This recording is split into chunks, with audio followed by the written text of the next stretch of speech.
Ազգային ժողովի մեծարգո փոխնախագահ, հարգելի գործընկերներ, անցած ընտրություններին առնվազն մենք ականատես եղանք, որ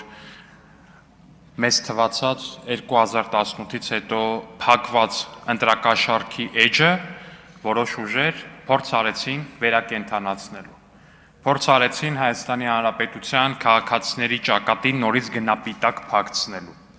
Փորձ արեցին Հայաստանի Հանրապետության քաղաքացիների կամքը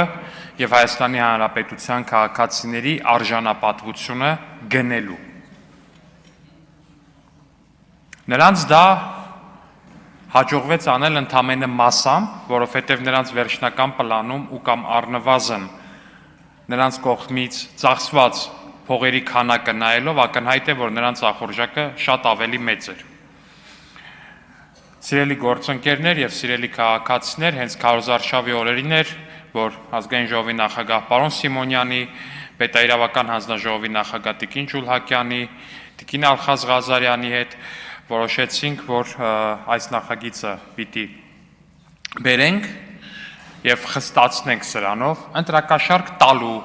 ընտրակաշառք ստանալու, ընտրակաշառք տալ կամ ստանալու համար միջնորդելու համար նախատեսված պատիժներ։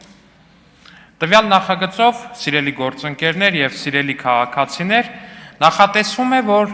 ընտրակաշառատու սրիկաները ավելի երկար կմնան բանտում, որ ընտրակաշառք վերցրած քաղաքացիներ ավելի երկար կմնան բանտում, ընտրակաշառքի համար միջնորդած